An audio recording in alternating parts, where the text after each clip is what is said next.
This is our favorite day of the week.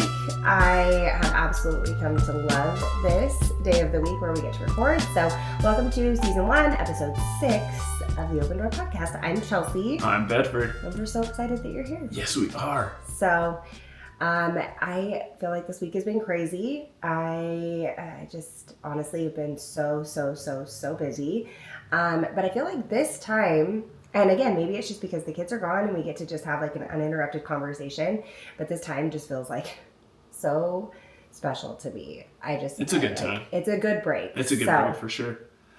All right, well, ready to rock and roll. I'm ready. I'm ready. So, oh my goodness, I really need to practice the name of this segment. The unnecessarily long. I think that this is it. I think we've solidified that this is what it's called. Yes. Okay. Things that I have found in the news, Excellent. AKA the unnecessarily long lengthed segment. I will write it down and I'll have it memorized. It changes every time. Eventually.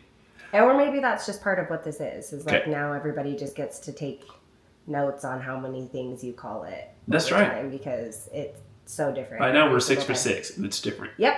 6 for 6 of it never being the same.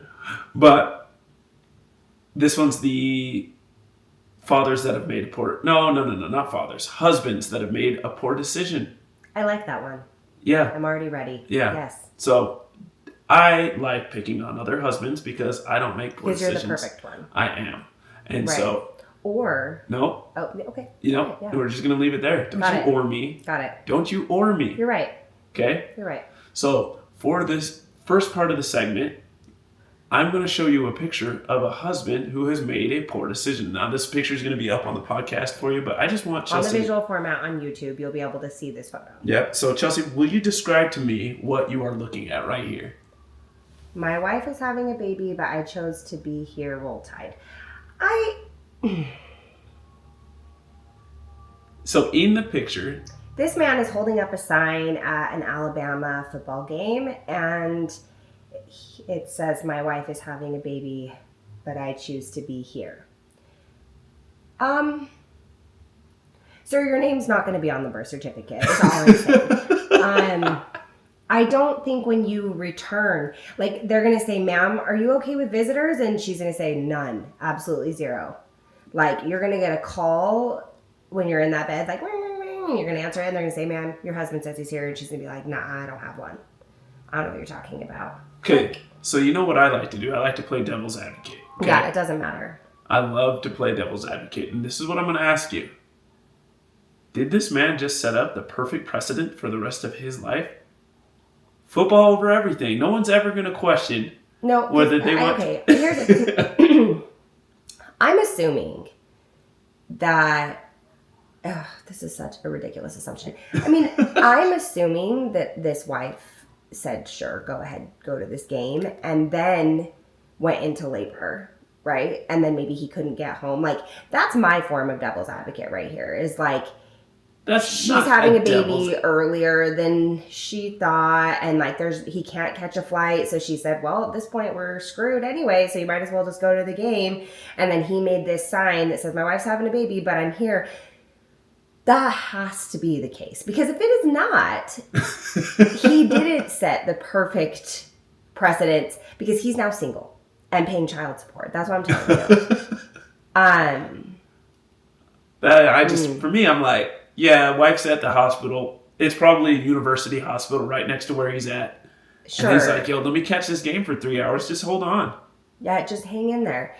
Look, I've been there 5 times. Okay. And I love the moment of my child being born. Okay. I'm going to just put it out there.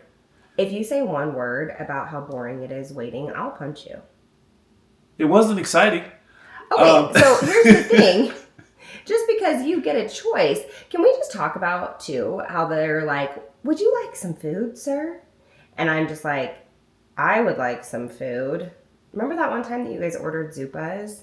I thought you said, hey, this is probably what happened to this man. His wife probably said, hey, hon, you could go to the football game if you'd like. And he, being a newlywed, was like, he's not newlywed, they're having a baby. Well, I know, but this is probably their first baby. Maybe they're not even, he said wife. So I'm going to say newlywed was like, oh, she said I could go. Yes. She didn't. That must mean that she's okay if I go. Turns out, Okay, as so a husband obviously with years I of was experience, okay with you eating. Like, you can eat. All I'm saying is that I'm jealous. Like, I'm sitting there and I'm like, I'm freaking hungry. Like, and now I just have to say that there is some controversy out there in the birthing community as to whether or not you should be able to eat during birth. So I just want to acknowledge that I gave birth in a hospital. I did not eat prior to giving birth to my babies. My babies are all preterm, and I have been rushed down to a potential like emergency C-section, which didn't end up having to happen. So there's a lot of things there, okay? But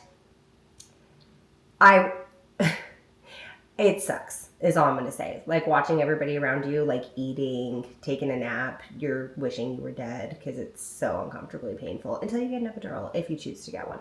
But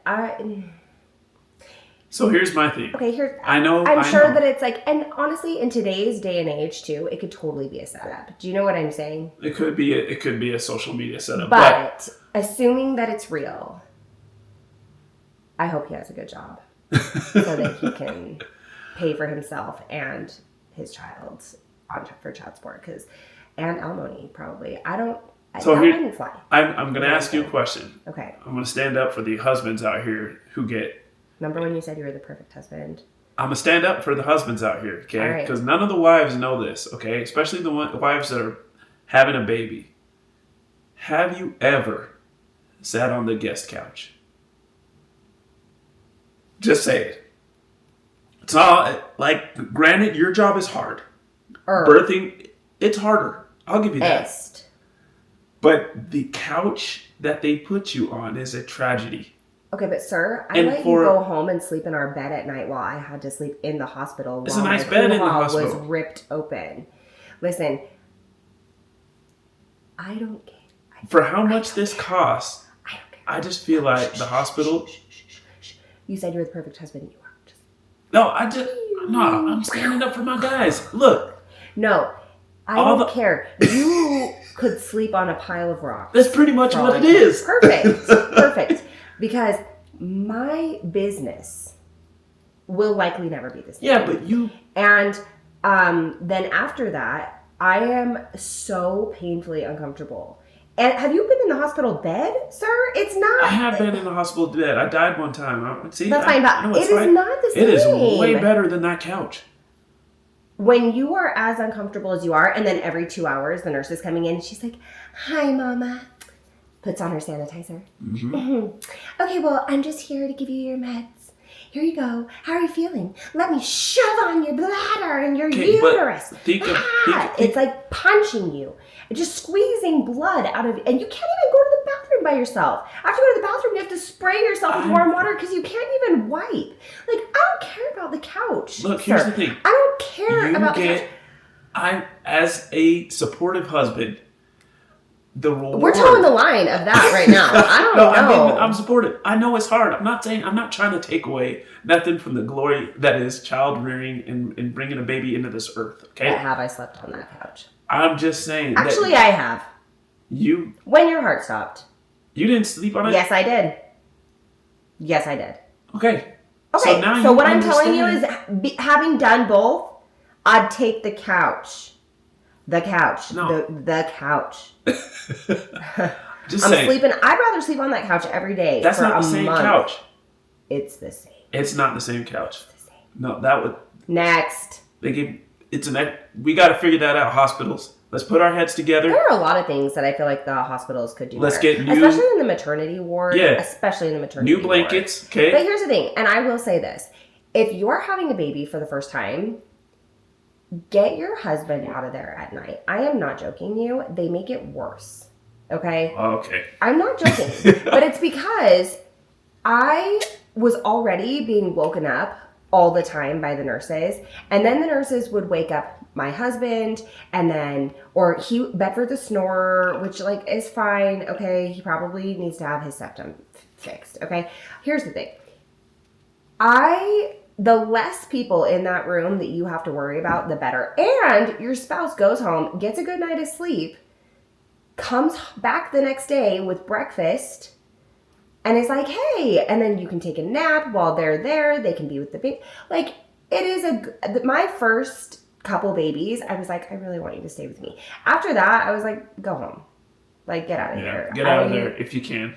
It doesn't, it's not actually anything to... And the couch ain't worth it. Like, it's so bad. To the couch. It's so bad. Yeah, and having a baby is... The whole experience is rough.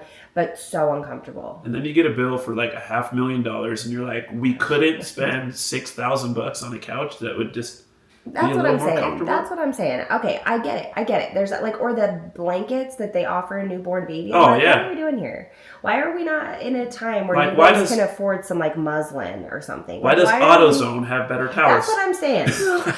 That is what I'm saying. Like, as a matter of fact, we have actually transitioned those blankets to be like garage towels. They're out in the garage. Because what else am I going to use it for? Nothing. Honestly, you probably wouldn't even dry your BMW. I would not. And then they wrap my baby Now up. that I think about that, I'm like, Bedford wouldn't.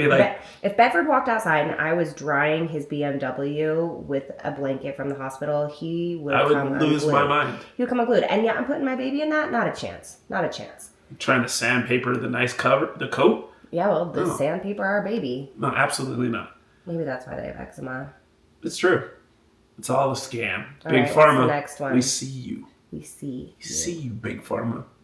All right, so the next one. Okay. Now, you remember Micro Mike from episode 2. 100%. Okay. Did someone battle him for that? Here's the thing. No, if someone battled him for that throne, No one battled him. Okay. Okay. Go ahead. This again, the segment's called Husbands Who Have Made a Poor Decision. I'm so nervous. Okay. Okay, so I found a... they call it Am I the A-Hole? Oh, yeah. Bedford reads these all the time. It's on Reddit. I mean, it's a trend. I've seen it in a lot of places, but especially on Reddit. It's Am I the A-hole, right? And it's am I the one that is in the wrong here is essentially the concept, right? And then you read it and then everybody gives their opinion, which honestly, you're opening yourself up for a world of hurt. But go ahead. So this lady asks, am I the a-hole for being frustrated with her husband? Probably not, but go ahead. Because after a year of being in their relationship, they got married. Okay. And then in their honeymoon, when they first got to know each other. Got it. She found out he has a micro mic just like him. Gosh dang it. What would you do? Okay, here's the thing. I'm not advocating for premarital relations. However, that would have been one of the benefits, and you would know. Yeah. Gosh. I'm going to go ahead and say no. I feel like you got to disclose that. On this podcast. I'm a little bit concerned that the algorithm on my phone thinks that I need to know about...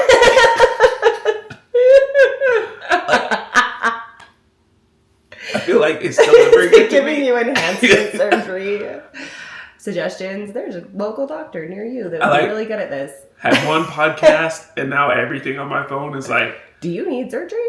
Which I don't, but... Yeah. Here's the thing. And again, this is the worst. Because that man is super self-conscious. Okay, there's a reason that this never came up. There's also a reason that they probably didn't have any relations prior to being together, because he was like, nah, no. That's exactly the thing. You're getting locked right in here. And then... He's like, you're going to love my personality first. Yes. And I don't blame him. I just feel like you got to disclose that. I feel like... Yeah. That's kind of Is important. it usable? No. Microness is never usable. It's not usable. Oh my gosh. How much does she love the man? Here's the thing. That's what I say. Yeah, here's the thing. And we've talked about this before. Like, we could poke fun at this all day. Like, we could all make fun of this situation. But here's the thing.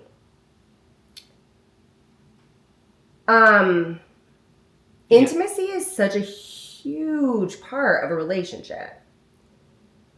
And not being able to have that, like, it's either enhancement surgery, for real. Or, because, like, how are we supposed to have children? Like, that's the other part, is now, like, we have to pay. So, again, like, I'm not saying that those relationships can't exist, because obviously there's a ton of people out there that have this. You know, yes. I like, mean, billions of people in the world, like. A ton, but, I mean, obviously there's more people than I knew about. Well, there's been 2 on our podcast in 6 episodes, so there's probably quite a few. They're the only 2 I've ever heard of. Okay, don't research. Thanks to the It's algorithm, I will find that that's going to be true. But, way to go. But all I'm saying is... Siri, like, erase that. Oh, she turned on. Okay. But here's the thing. I'm sure that there are relationships where they just figure it out, okay? Like, there's stuff. There's toys. There's stuff, okay? But then you have to address, how do we get pregnant? How do we have children? Like, artificial insemination. Like, what do we do? Like, there's so much to that. And so it's either, like, you would have to work through that. Like, insanely work through that. But it is the fact that, again, like, because that is such a large part of a relationship, and then because having children hinges on the ability to be able to have a sex life. So, like, not disclosing that to your partner, knowing, like, you know, we want children, we want a family, we want, like, and knowing that that could potentially be a roadblock, regardless of how painfully, because that has to have been so hard. I am not discounting that. That has to have been so hard. Like, just to, like, go through as a challenge in your life, especially as a man. And I just, so I feel for him, I really do. But there are a lot of roadblocks that come with that. And so to not be able to discuss that prior to getting married, like, that sucks. Yeah. And here's my thing. I think, and obviously I try to stand for all the husbands out there. You know, husbands unite. Okay? We stronger together than we are apart. But I would feel like she is justified to be worried about pretty much anything else. Like, what else are you not telling me? Because that's a big deal. That changes a lot of things. Yeah, but I also think that it's just... like, do you have $600 million in credit card debt too? Like, what's... But like, also I think it's just a sign of how you manage insecurity, right? Like, it is. Because that's like a large insecurity. It It's is. a large... And so, what's the word I'm looking for? I mean... essentially avoidance, right? Like, instead of having this conversation about something, number one, like, not even because it's going to impact us in our relationship, but because it's a huge insecurity for me. Like, having conversations with you about things that I'm highly insecure about that have impacted me over my life, that's very necessary. Like, that's very necessary. And so I think not even being able to have those conversations with your partner about things that have definitely impacted him. He cannot say that has not impacted him in his life. And, like, the avoidance factor, like, it kind of shows that they're, like, when something is heavily difficult, or, you know, you're very insecure about something, that there's, like, an avoidance level. And I feel like that is also a concern. So, I mean, again, like, this is a topic that you could kind of, like, laugh about, but really... And then there's going to be a million people that are like, oh my gosh, there's so much more to a relationship than, and, like, yes, absolutely. And again, you can find your way around it if you want, but then, like, what about children? What about, because, like, those people deserve to be married too. And it's so hard. She didn't get a chance to find her way about it. But you have to wonder how many times he has disclosed it, and then it has ended in heartbreak for him. Which is fair. And it is fair, but it's also hard. Yeah. But, like, I can't keep saying that it's hard, because that's... it's not hard. Yeah, and I've said it a lot of times, and then I've said to myself, that's not the word. And then I say it again. Difficult. It has to be difficult. There we go. To fall in love with someone, or feel like someone's falling in love with you, and then to feel like that is your identity. Like, your value is all tied to that. And so, again, there has to be a way around that. But I do think that the honesty factor is probably the most important part there, actually. Hear me out, though. Imagine having that kind of secret that you know is going to be undone on your wedding day. Gosh dang it. And that woman was probably looking forward to their wedding day. And he probably was not. He was probably very anxious. And they both were... Can you imagine that conversation that night? Not even that night. Like, imagine him over there, like, shaking people's hands, like, oh, thank you for the... You know, the KitchenAid, because that's what happens when you... Yeah, and the toaster. And, I got 5. Oh, we're celebrating. And toast to my beautiful wife who loves me through thick and thin and big and small. And then... Except... Gosh, pause, look. And then... oh my... Dang it. It's just tough.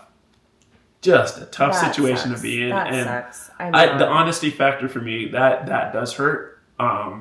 Because I do feel like being honest about that would have gone a long ways, regardless of the outcome. I think for me would be you know, because you even look at it for maybe a woman that they, you know, you get married and like they know you want a family and children and all of these things, and then maybe you get married and you find out that your wife can't have children, right? Like, and now you're like, wait a second, like our whole future, like we. Well, it depends on, like, did you have a hysterectomy before? But that, or, no, like, I'm just did you saying, know like, that there are was a certain reason? conditions, right? And Yeah. that's what I'm saying is if your wife knows, like, I will never be able to have children. And we just be fantasizing about the names of our kids. And we're all that talking stuff. about it, and then we get Little married, Timmy's gonna and be then playing she's football. like, "Oh, by the way, I can't have kids." Like, those are conversations you do need to have, Yeah.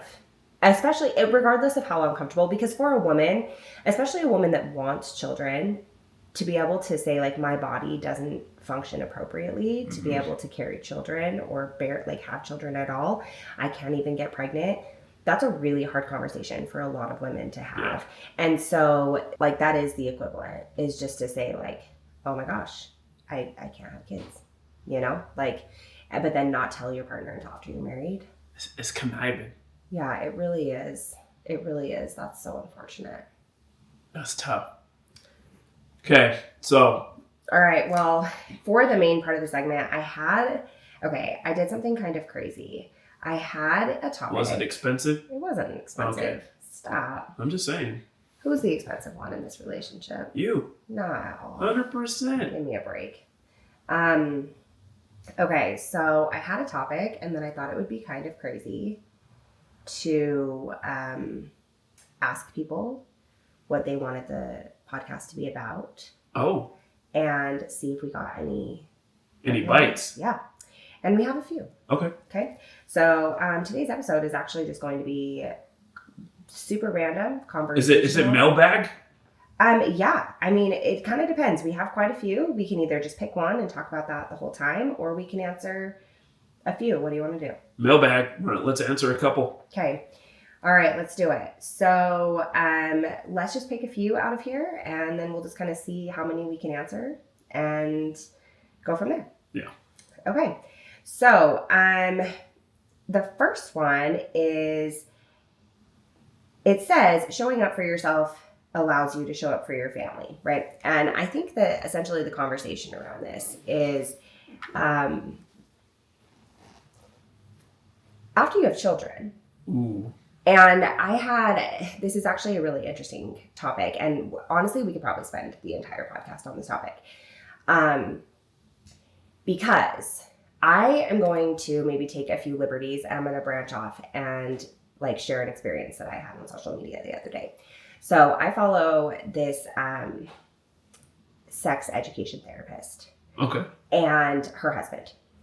And they were talking about how, essentially just physical exhaustion, but then also mental, emotional exhaustion is a large deterrent for people in their sex life, right? And so then they were talking about losing yourself after you have children, like as a mother or as a father. So after you have children, you kind of lose your identity. And so they did a poll essentially saying, like, have you lost yourself in parenthood? And there was one for women and there was one for men, so that they could compare the numbers. And, I'm just going to pull up the numbers because honestly, it was very telling.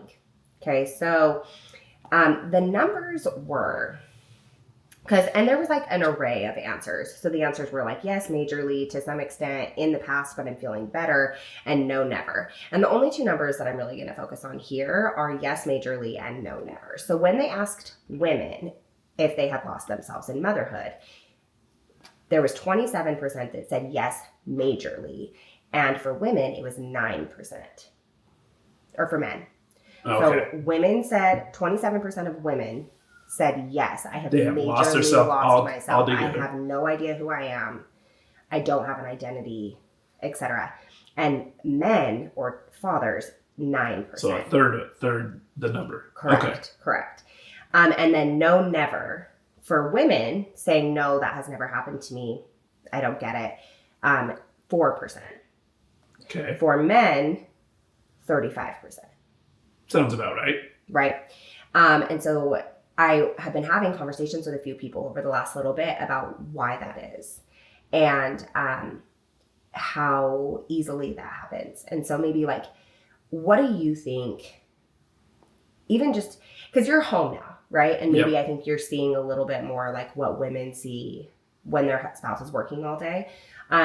What are your thoughts on like how easy it is to kind of lose yourself in parenthood or, just home life? Yeah, I think it's easier as a man. I'll say this. Okay, so I've been my full-time employee. I've been gone 40 hours a week. And quite frankly, I think men lose themselves in their career 100%. more often than, and this is something that I'm dealing with. I'm like, yo, I don't have a career. I'm not even a person. Like, I don't exist. Right. And so when you are lost in your career, especially if you're like in a family and very like traditional family where the man goes out to work, which I mean, that family's dying mainly because of the economy and how much everything costs. Everybody's got to work now. Everybody's in a 2-income household. Right. Right. But traditionally, men are the ones that are working, they're earning, they're lost. And a lot of times your employment becomes who you are. Yes. Even though it's not who you are, like it's just what you do. But the people be like, what do you do for a living, just to get to know you? And right now my answer is like, no. I've actually heard something. I was reading a book one time where he was saying like, when someone comes up to you and says like, so what do you do? Like, we just, as a man, you assume that they are asking what you are doing for a living. And most of the time you're actually probably correct. And he was like, but it's sad that we don't even think to ourselves, like, what do I do for fun? What do I do to relax? What do I do? Like, that is not the question. They are asking you, like, how do you bring income? How do you provide for your family? Yep. They're not asking, what do you do for fun? Nope. If they want to know what you do for fun, they're going to ask, what do you do for fun? Which would make more sense. Like, I feel like if I'm talking to somebody outside and I want to evaluate whether or not we're going to know them, it shouldn't matter how much money they make or what they do for a job. I like literally don't care what you do for a living. I just want to know if me and you can go hoop or if we can play golf or if we, whatever we're going to do. Like, but that's the norm is that when somebody just says, what do you do? The assumption is, what do I do for a living? Where do I work? Like, so, and there's like a subconscious, like, what kind of provider are you, right? So like, if you ask somebody what they do and they say, I'm a surgeon, or if you ask someone what they do and they say, I'm a grocery store clerk, right? Like, there is a mental evaluation there as to what kind of life that person lives. Like, whether it's like subconscious or not, it's very like, especially if you guys are on the same level job-wise, right? Like if you're in the same field, if you've done the same things. Yeah. And I think that, again, men are out of the house working so often that you relate to other men based off of their job. Like, how can we relate to each other? It is such a large form of your identity. So when you're asking, like, do you lose yourself when you have kids? I'll be honest. No. I felt like I didn't lose myself. Not like, I lost some. I wouldn't say no, never. I'd be like, oh man, now I can't go. Like a little bit. Yeah, I can't do some of the things that I wanted to do. But quite frankly, 95% of who I was taken up and still has to be. And I think that's kind of maybe an unsung reason of why that might be is like, quite frankly, I still have to go to work or this kid doesn't exist. I can't put food in this thing. And so it almost doubles down. You're like, you don't think about the kid. You're almost like, okay, I just got to bring food to it. Yeah. Whether it's a boy, I just got to bring this baby food. Right. Right. Now that I'm home, I totally see it a little bit different. Right. Yeah. And we're in this world where like for the whole time of our marriage, I've been the primary income earner. That's not the case right now. You're the primary income earner. Right. Yeah.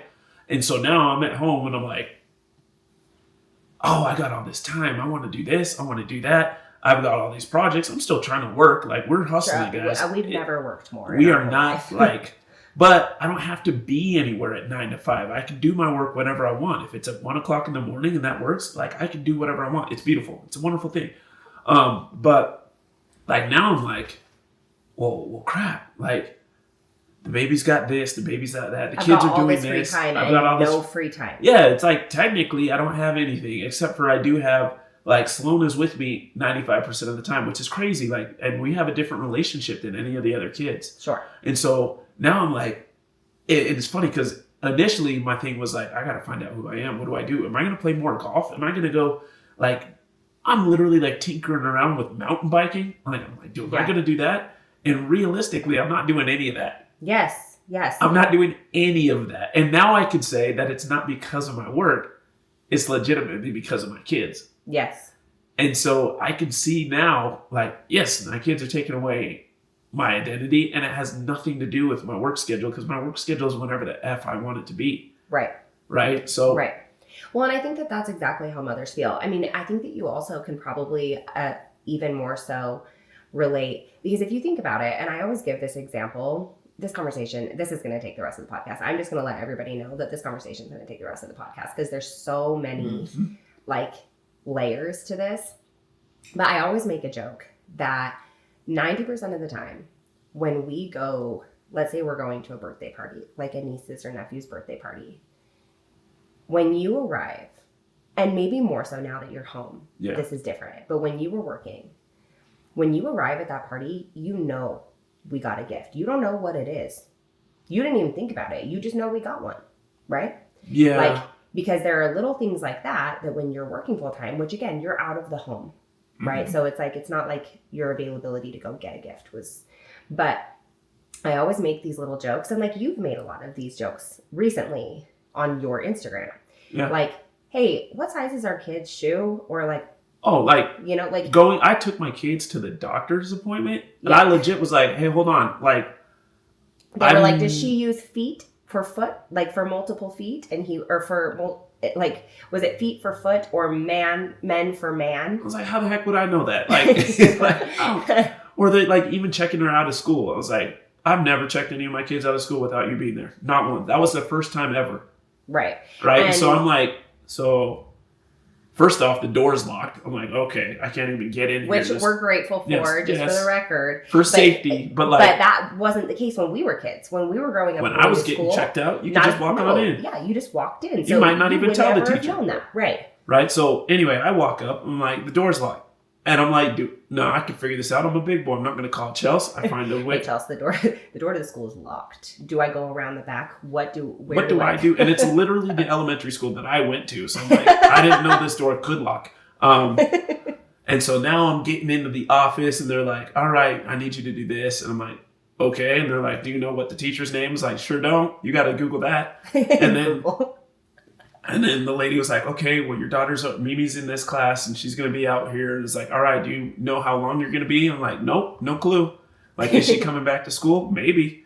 Like, I don't know any. And then we get in the car, and the first thing I got to do is be like, hey, Chelsea, I've been meaning to ask you, where the heck is the doctor's? But you understand a little bit, though. Like, women, the mental like the amount of information that is just in my head all the time. Like, all right, so-and-so has a birthday party. I need to get a gift. This person has gymnastics. This person has this. This person has tech crew. Then I need, like, what are their shoe sizes? What are their clothing sizes? What are their friends' names? What are their teachers' names? When is parent-teacher conference? Like, even little things like it's Teacher Appreciation Day or it's Spirit Week at school. All right, I'm not even going to start. We're going to just not going to start. We appreciate our teachers. Yes. Well, and especially when we had a teacher last year for Riker that was like, hey, gift basket coming soon. I do have she's having a baby, and I have a box that I need to send her. She ain't listening to the podcast, so we can say that. But she was a godsend, and I spoiled the crap out of her for Teacher Appreciation Day because I was like, I just want you to know how much I care, right? But again, it's like Spirit Week for school, or like, oh, so-and-so has to stay after school for extra help, or like medications that they take. How much? Like, do you know right now, off the top of your head, if Mimi was in pain, do you know how much ibuprofen she could take?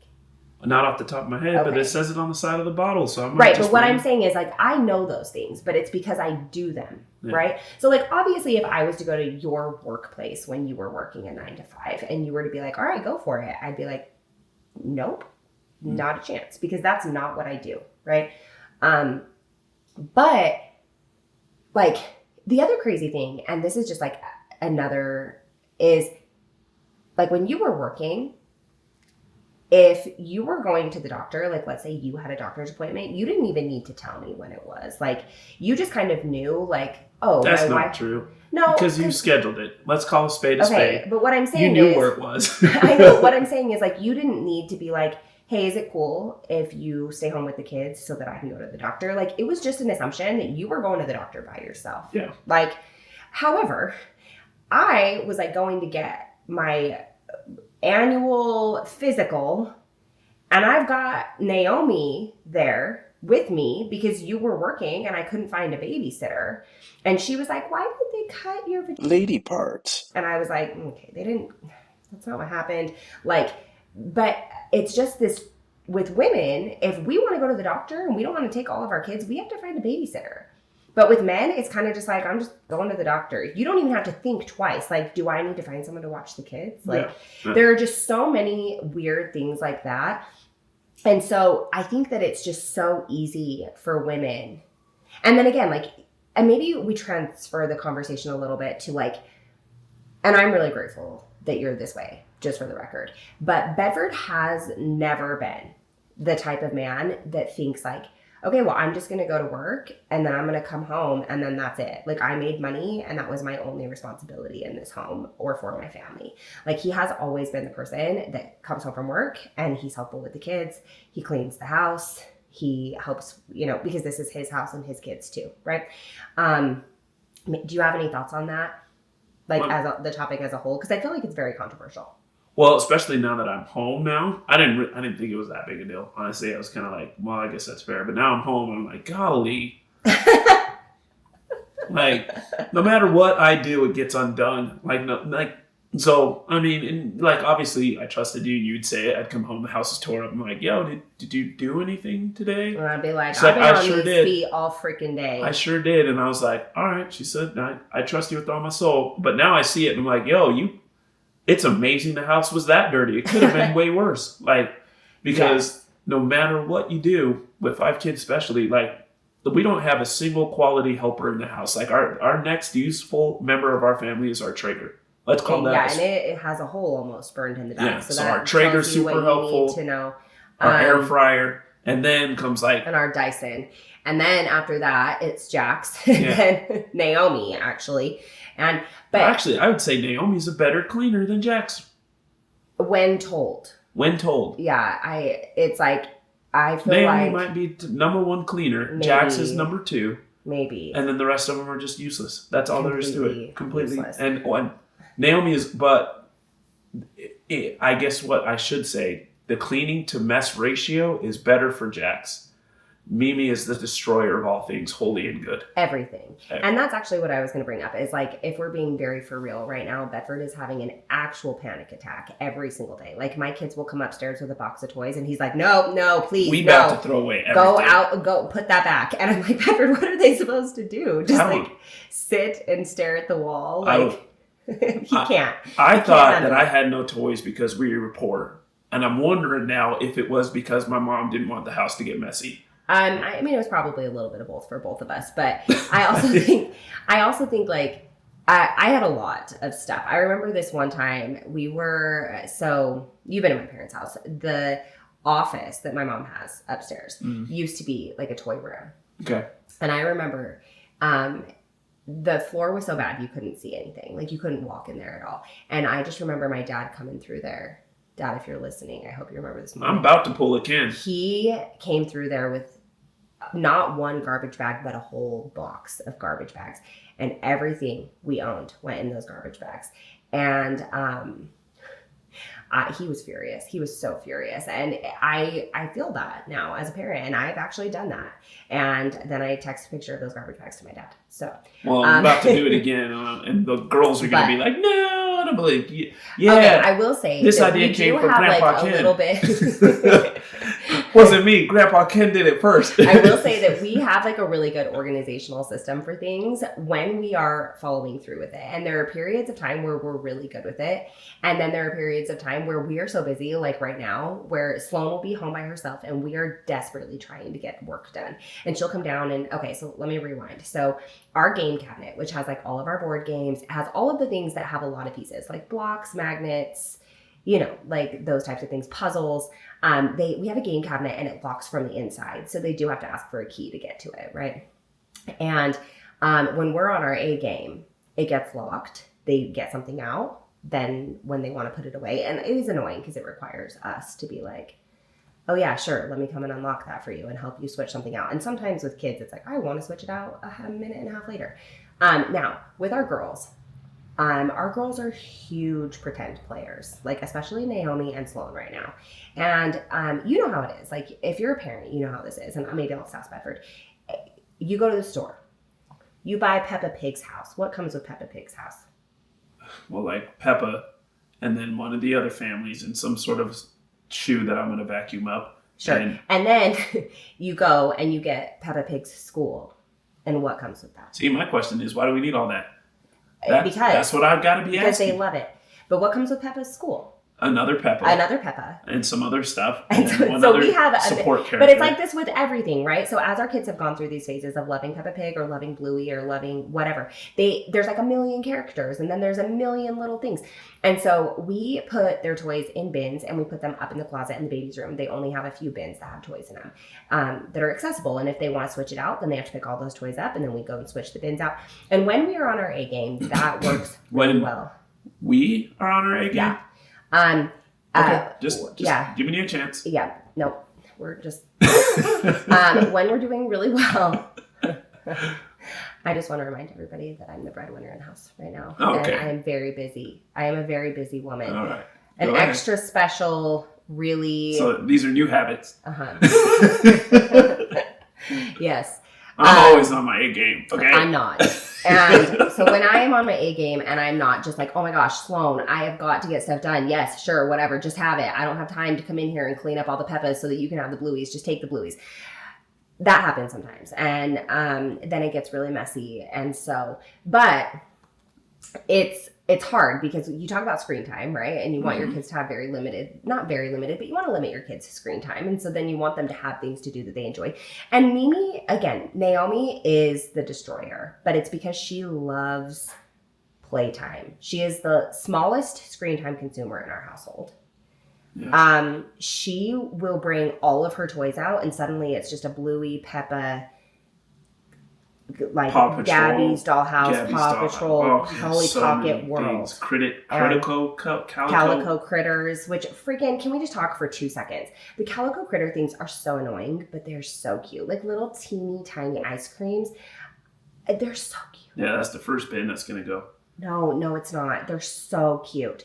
Anyways, all of this to say that I could spend an entire day on my feet and my house is still just messy. And you're seeing that now. Then on top of that, you have to do haircuts and doctor's appointments and make sure that they're going to the birthday parties and dance and gymnastics and soccer and all of the things. And so it's funny because at the beginning of the school year, Bedford was like, I'm so excited for the kids to go back to school. We're going to have all this time and we're going to get all this stuff done. And I was like, I'm not ready for the summer to end because this nut house, like it just becomes crazy.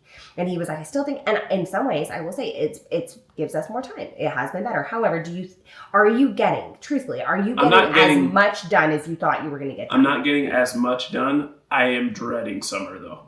Like I'm like, you could keep those. Like I keep those. We dropped our kids off for the first day of school. And it was like one the of our best day of close my friends, life.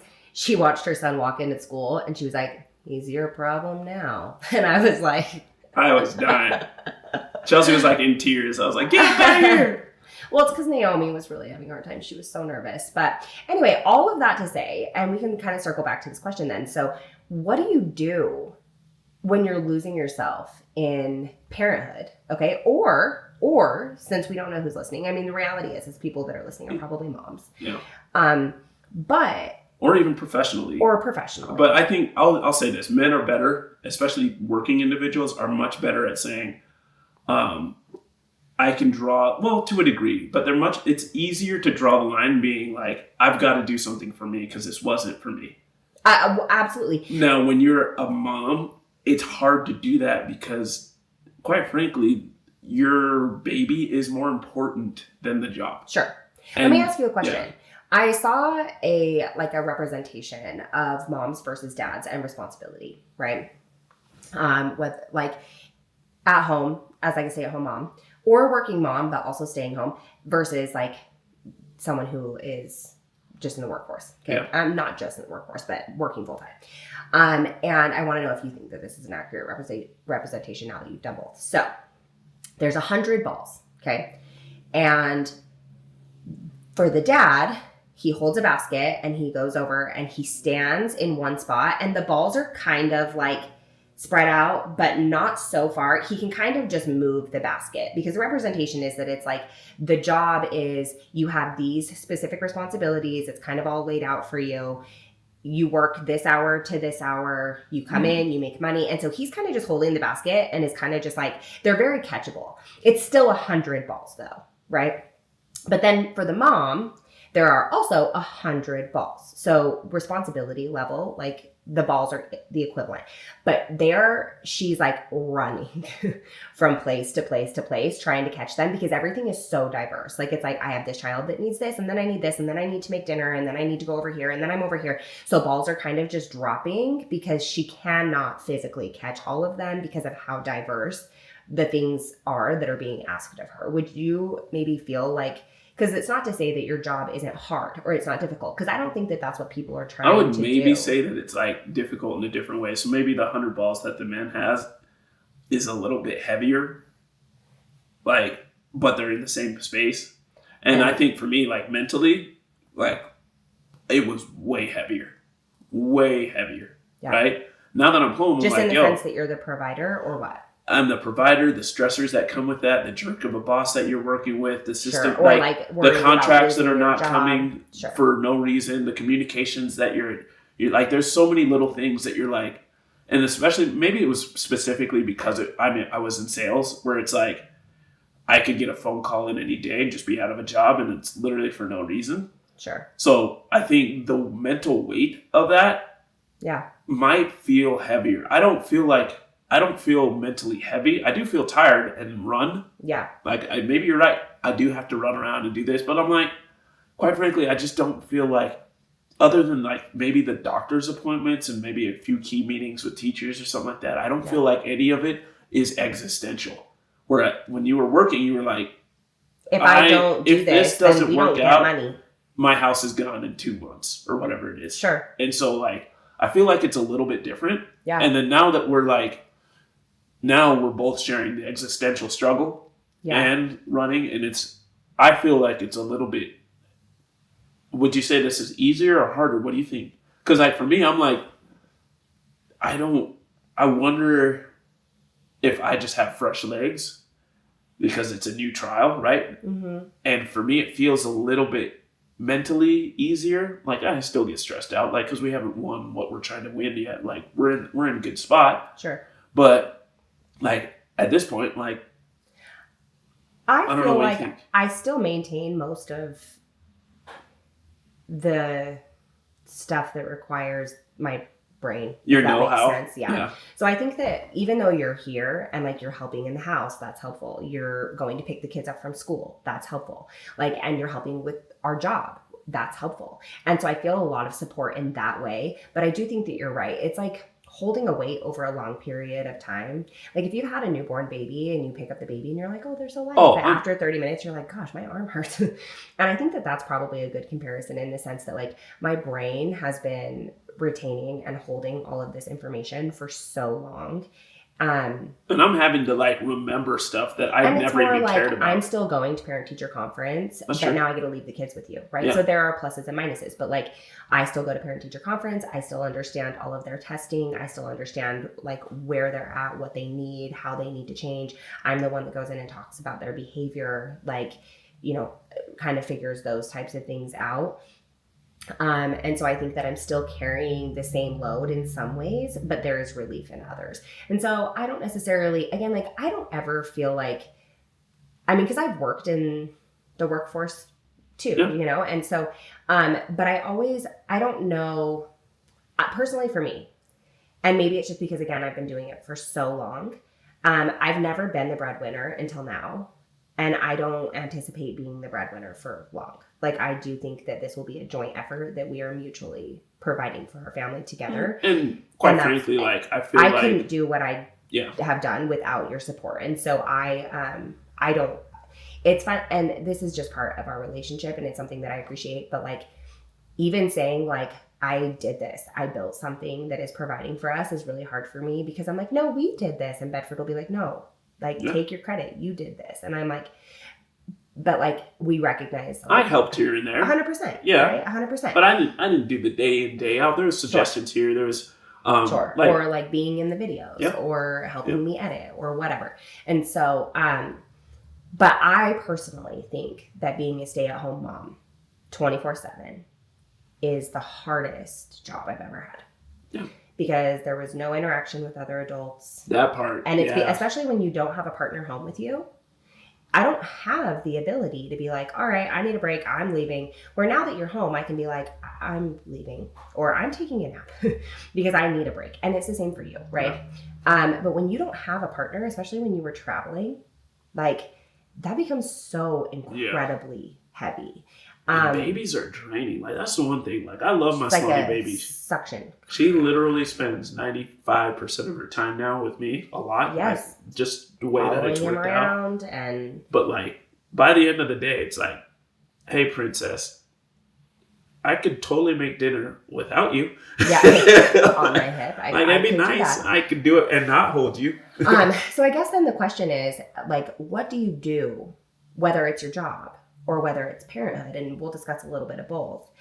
And maybe we'll start professionally. Like when you are being completely drained or like by your profession, what do you do to maintain an identity so that you can continue to show up professionally the way that you should? I think the number one thing you could do, and maybe I'm not a great example of this, but draw clear lines and clear boundaries. Set boundaries. Like, be on top of your A game when it's time to be on your A game. But then, like, no, you're not. You know what? Especially in sales, it's like, oh, okay, you guys are going to want me to be doing this at 1 or 2 o'clock in the morning. I remember at one time, I was literally up till like 3 o'clock in the morning, like 2 weeks in a row, working on contracts for one of the places that I worked for, right? And then at the same time, they owed me like $90,000. It wasn't 90. It was like $50,000 from the quarter before. Yep. In commissions. And it kind of like got to the point where I was like, I'm not doing that anymore. Yeah. Like it's a 9 to 5. At 5, I'm done. If I'm not even paid my commissions from last quarter, I'm not about to be up till 1 o'clock in the morning. Well, I think that's the hard thing in the workforce. And that's something that I just observed with you is that Bedford put in so much time and effort for exactly zero appreciation. Like nobody was ever like, Bedford, thank you so much. Now, like if you were working for someone that would say that to you, like if you had an employer that was like, Bedford, you're honestly the best. Like we appreciate everything that you do. We're so grateful for you. And you were seeing that gratitude monetarily. You were being rewarded for how hard you were working and you were feeling like they were grateful for you. Then we're having a different conversation about staying up late to get work done. But if you're not, and that's just like an expectation, like then it's like, no, it's 5. I'm done. I'll be back at 9. Absolutely. And so but you got to be very, you got to be on top of your P's and Q's during them on times. Sure. Because that for me is something that and there may be a world where I go back into the professional workforce. I'm not about to. I genuinely pray no. Hopefully not. We're going to be doing a whole lot to make sure that doesn't happen. But I will be on my P's and Q's when I'm on the clock, and you will not be bothering me when I'm off. Like that's it. That's all. Because I know that I can be dispended at any time. And if we're being very honest, every single company that you've gotten laid off from, so Bedford's in sales, was in sales. And obviously it's like these huge hires and then huge layoffs, just depending on their need.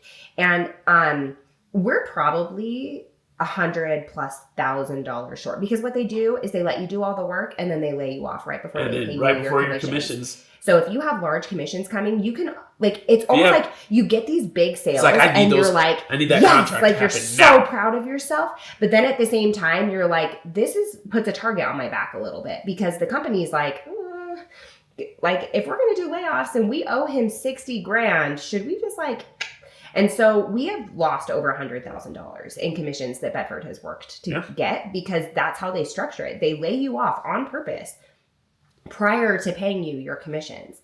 And that is so draining. And so what do you do then? So it's like, okay, so you set really clear boundaries, right? Set clear boundaries. And then like you got to set clear boundaries with your spouse and whoever else is on your team. Because that's the one thing that I think that maybe I can even do better is just, hey, and just communicate it. Like, I just don't feel like me, or I just don't feel alive, whatever it is. I got to go get around to golf. And quite frankly, every single time I've said that, Chelsea's been like, go play. Yeah. Every single time. Now, for me, I'm almost, I probably am too careful about how often I use that card. Because it's not and a I whole... would say that that's probably why I've said yes every single time. True. Because I feel like you respect my time. And you recognize that when you go play golf, It's I'm a at wait. home with the children and all of the responsibility by myself. And you are not the person that is like, I'm going to go play golf every day or twice a week. Not yet. Yeah. Wait till our money be like that Kanye. Yeah, but guess what? When our money's right, and I can wait till I get my money. Whoa, whoa. Yeah, that's not going in there. I missed that note. But I just think like, you know, again, that's a relationship thing where you recognize that in your spouse. And that's why I say yes every time. Or sometimes I'm like, hey, it's nice outside. Do you want to go golf? And he hasn't even brought it up because I know that that's good for your soul. But I also like, I have no problems saying no because you don't abuse the fact. And I think a lot of women feel like they do. They feel like their partner is just like, I can do whatever I want. I went to work all day. I can do whatever I want now. And like, they feel like they're kind of just there. Like their spouse doesn't respect, like they're just the free babysitter. Well, it's hard because like you're in one set, you're like, I spent all day doing nothing that I wanted to do. Absolutely. And in my mind, when I thought about not working, I kind of thought that it'd be like, all right, so here's what I'm going to do. I'm going to wake up in the morning. We'll cook out some content. Then I'm going to take the baby. We're going to go to the putting green. We're going to putt. And she's going to like it and she's going to be fine. Turns out she's not. And then, you know, like. And as a mom, I'm just listening to you going, did you really think that? Like, did you? Oh, really yeah. think that? Man, we're going to go hit a bucket of balls, you know, and she's just going to be my little sidekick doing whatever it is that I'm doing. Nope, that's not how it's going to happen, right? And so, or like I thought that I'd have like a little bit more time between school drop-off and school pickup. And like now next year, we're going to have multiple drop-offs. So is it fair to say that when you're, as a spouse, when you're looking at, or as, you know, let's say the full-time working husband and you're looking at your stay-at-home wife, until you know better, is it fair to say that you think that your wife is just kind of like kicking it at home? Yeah, because I'm like, the house is still messy. And like, what did y'all do? Like, and the kids are like, we went to the park. I'm like, okay. Or we went to the zoo. And quite frankly, I thought to myself, well, if we're going to the zoo, we're going to nix that and we're going to do something that I want to do. And they'll be fine. Turns out they'll just ruin it. And so like, right. You know? So, because you hear about husbands that think like, no, you've just been sitting home all day, right? Like, because what my thought was when you were saying like, quite frankly, I have, you know, spent my whole day doing something that I don't want to do. And then you're like, okay, so I'm going to go golfing because I do want to do that, which is totally fair. Yeah. However, on the flip side, I've spent the whole day doing stuff things that I don't want to do. Yeah. And while you go golfing, I'm just going to continue to do the thing. The other thought that I had that's a little bit different with motherhood or parenthood in general is that there's no time off. There's no time where it's like, all right, I'm off the clock. Like, you know, in your professional life, when you're saying like, okay, well, I'm just going to set boundaries with my employer and say like, no, I don't. I'm done. I'm off the clock. It's 5 o'clock. I can never do that with my children. No, I've tried. It does not work. Ever. Like you're a parent, your kid wakes up and you hear them hacking their lungs out at 2 o'clock in the morning. You're on the clock.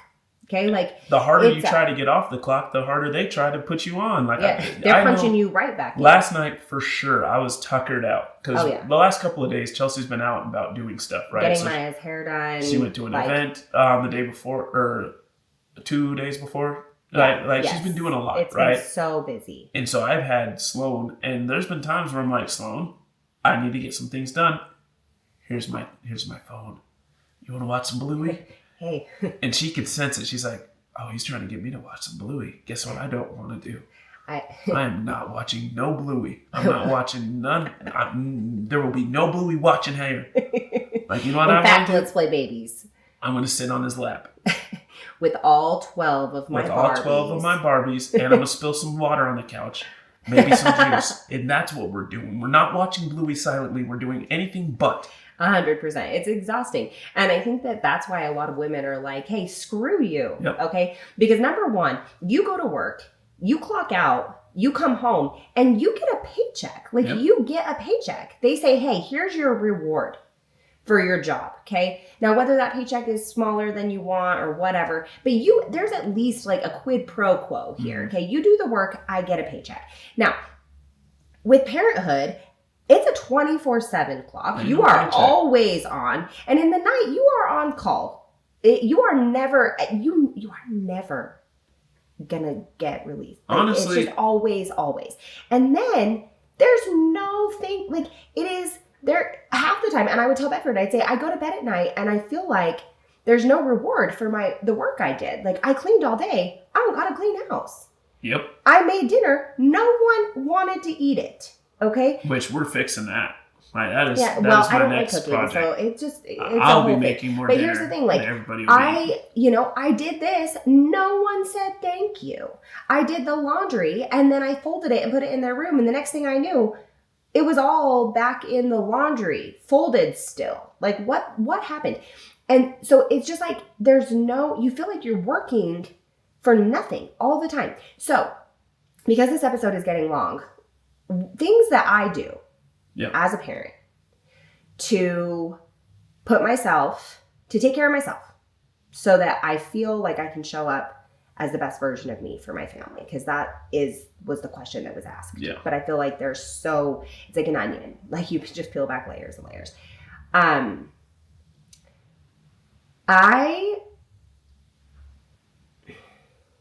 Lately, I've been going to bed early. I've been going to bed at like 9 o'clock. Yeah. And in the past, because there are certain things, like Bedford can't go to sleep with the dishes in the sink. He just can't do it. Okay. Or like, he'll stay up and he'll be working. And I used to stay up and I would like do the dishes, or I would feel like, okay, like I need to. Or just like sit next to me. Yeah, because I was like, I feel bad that he's awake doing stuff. And now I'm like, the dishes, if he wanted to, he could come to bed. Like, and we could do the dishes tomorrow. This is something that he needs. Like, and I'm not doing that. I cannot rest. He can't. And I need it. Like, so I've been going to bed at 9.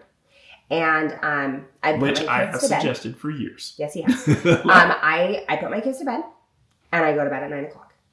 And I also get up and I go to the gym. And I hate it right this moment, just so that we're on the same page. I get up at 5:30 to go to the gym. And I guess I should say I hate getting out of bed. But once you kind of hate the gym still. But that's why I go to a class, right? Because someone tells me what to do and I just do it and then I come home. But I guess I should say I move my body. Yeah. Okay, so regardless of what that looks like for you as a parent, whether you go for a walk, and like you have to get up at the crack of freaking dawn to do it. Or if you like play pickleball, or like you go for a hike, like you find get outside. A way to move your body. It is helpful. And then so this is my biggest one. And this is what I will say. It's not as pertinent now that Bedford is not working full time, but there was a time where I was like, Bedford, I need to do something for myself. Like, do you remember this? You were sitting down here and I was standing up there at the railing. And I was like, I need to figure this out. Like, you go golfing, you play basketball. Okay. Because at the time he was going and playing basketball with his friends once a week at night. And I was like, you have all these things and I don't have anything. And he was like, well, then find a hobby. And I was like, I don't want a hobby. I just want to be alone. Okay. I don't want to need a hobby to be by myself. I just want time. And so he was like, okay, fine. Every Thursday is your you night and you do whatever you want. So I will come home and you just leave. Y'all, it was life-saving. When I tell you that I was so depressed because I never had time for myself. I never got to do anything that I liked. I never even got to rest. So every Thursday I would leave. And sometimes I would drive up the canyon and I would read a book. I would just sit in my car and read. Sometimes I would go to a movie by myself, or I would go get dinner alone. Like, I would literally go to a sit-down restaurant and say, just one, and I'd go sit by myself. Sometimes I'd go out with friends, but a lot of the time I was alone. And that was, like, I went for canyon drives. I did all of these things, and it was so important. And I was a better mom when I did that. So scheduling time for yourself and then getting your spouse on the same page to where they are like, hey, yeah, you need support and let me support you. Like, that was very important. Yeah. So that we are this episode is long, episode. But honestly, I feel like this one was a really good one. Mm-hmm. And because I also feel like it's just applicable for people in general, like losing yourself in whatever it is that you're doing that you don't want to be doing. Yeah. Like, I loved this conversation. So this was a long episode. However, I am grateful that you guys were here. If you liked it, then share, comment. If you, like, put your opinions in the comment section below. And maybe this conversation is something that continues on another episode in maybe, You know what we'll do? I'm gonna say it. Maybe we'll do a mailbag and the rest of the questions will fly through. So rapid fire mailbag, not today. But maybe that's something that we'll do so that you do feel like we get your questions answered. Yeah. And I'm making a list too. So as I think about things because people will message me sometimes and make suggestions and make a list. So, but we're going to get through everything, but this was a good one. Yeah. What a good recommendation. So, okay, well, like, subscribe, share with your friends. You can listen to this wherever you listen to podcasts, and we love you guys. Yep.